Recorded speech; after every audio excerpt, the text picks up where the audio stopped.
Oh, okay. I need everyone to write this down. The name of the bill is called HR2520. Its Senate version is 1099. It's called the Patient's Choice Act of 2009. And for the past few months that this healthcare debate has been going on, people like Snyder, Ross, and other supporters of HR3200 in its various forms have been accusing those who oppose the bill of being for nothing or of being uninformed. And that is a lie. It's a slander to the voters, and anybody who tried something like that in any other job, they would have already been fired. As far as I'm concerned, Vic Snyder's already fired because he did do that. My message to you is do not pretend that these secretly written, rush-through bills that nobody can explain is the only way to reform something, whether it be health care or those that are pretending that cap and trade is the only way to get off foreign oil, or that a path to citizenship for illegals is the only way to fix immigration. I know that's another issue that Obama says is going to come up. We can kill socialized health care in all its various forms and replace it with a bill such as the one I just told you about, HR2520. You can kill cap and tax and replace it with a bill. There's already one that's out there that allows us to access our own oil, allows us to build coal plants and to go nuclear. You can kill paths to citizenship and replace it with bills that secure the border, allow us to bust up these big companies that hire illegals like Tyson Foods and Cargill and Swiftco. We can kill bills like card check. But the main point is do not do what many of the supporters of HR 3200 do and pretend that their bill is the only bill out there. All right.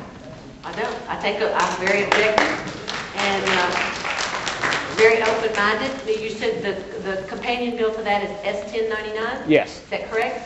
And what does the bill do? The bill, I'm sorry, I don't know all the numbers of the bills, as you might well know. There's about 6,000. all I know is that, the self-care plans have been going for a long time. I would expect that people at least know some of the other. There's another one called HR 3400 that's already out there. HR is a House bill. Yes, I know. This bill's 21 pages long. It does have tort reform. It allows... is it a health care reform bill specifically? Yes, it is. Yes, Okay. And it does... it also deals with Medicare and Medicaid fraud. Uh-huh. And it also allows for people to buy out of state. Yeah. And so it has those there, and it's only 21 pages long. It's not this massive gargantuan thing like the HR 3200 is. Okay. S1099. That's correct. Okay. I'll go back and look at it. Thank you. We appreciate it.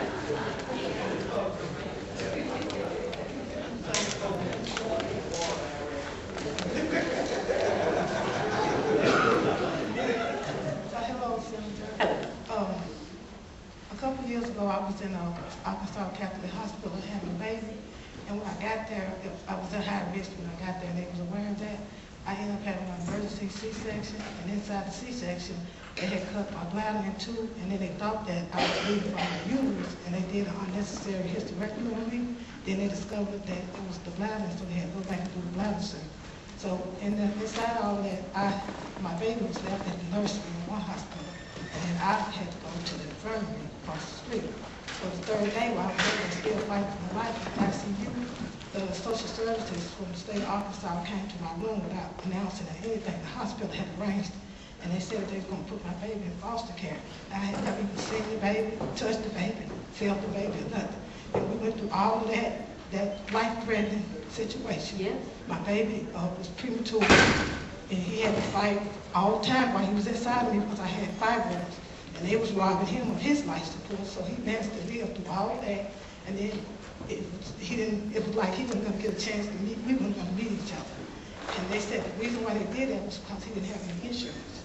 And I wanted to know now that meanwhile, while he was in there, they deprived him of American diapers and everything. And I got all the proof right here in my medical records. I went before a panel that's called the Arkansas Foundation for Medical Care. They decided that everything that was done to me was in the scope of medicine. And that I went through every committee, the board of hospitals, the board, everything in Arkansas. I called your place in Washington and Arkansas. I called the Republicans. I called everything. I called the NWC. I called everything. I got all the proof right here. Nobody helped me but a 12-year-old little white girl. It was? A 12-year-old white girl helped me. Out of the whole Arkansas, the whole system. Well, I decided that since I couldn't be a lawyer, and I got all the proof here, I couldn't be a lawyer. Nobody wanted to help me. So I decided to take the case myself, and I didn't have a formal education or a lawyer's degree or anything. I decided to go and try to fight for my own self because I didn't have nobody to help me.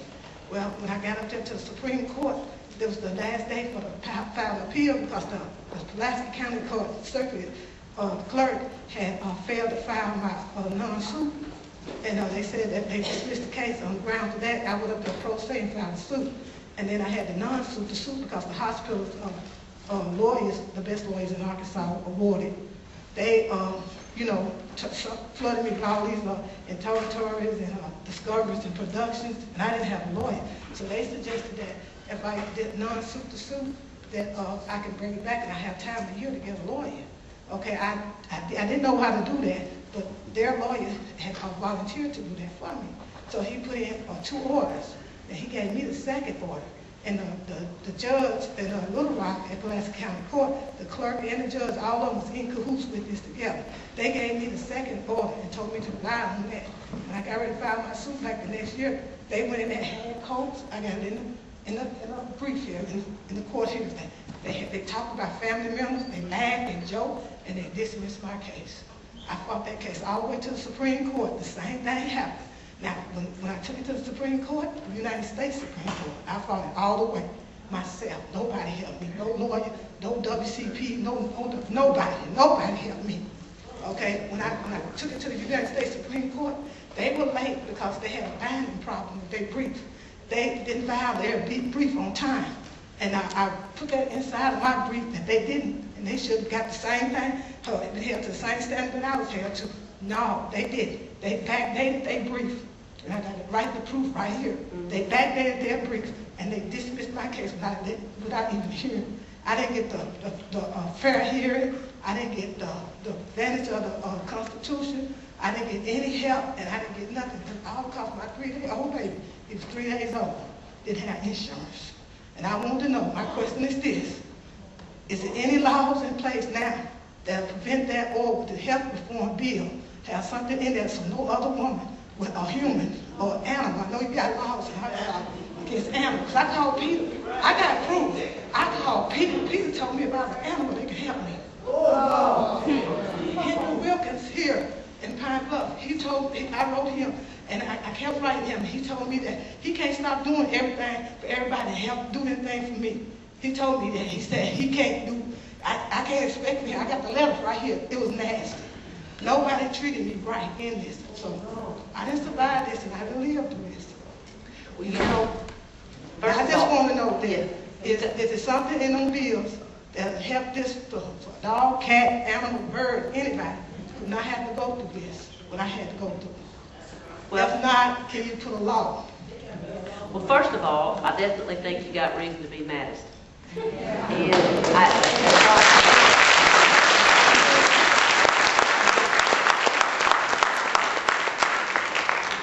And I don't know why they said that should happen to you because your baby didn't have insurance. And well, I know you do. I'm just saying I don't know why. I don't know why they said that. I don't know what that issue is.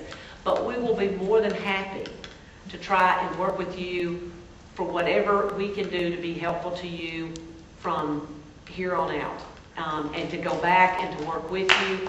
I don't know, I'm assuming you tried different things. But you're right. That should not have happened. It should not have happened. This here suggested that this state of Arkansas could have possibly put a mother through. I mean, because back in slavery, people had to have somebody to make these decisions about where their children was going to go. But I'm a nowadays person, and I didn't live back then. And you can't come to my bed, and I went through all that trouble having that boy, put my life on the line, having that boy, and you tell me you're going to take that boy from me. Because you don't have no insurance, and you're going to do what you want to do. You didn't call my folks. You didn't give me no opportunity. You didn't let me make no decision about my health. Did they put him in foster care? No, because I had to pull tools out of me and get out of intensive care and go over to the hospital. Because they wouldn't let me out of the hospital. I told them I died, and he walked out this hospital and go save my baby.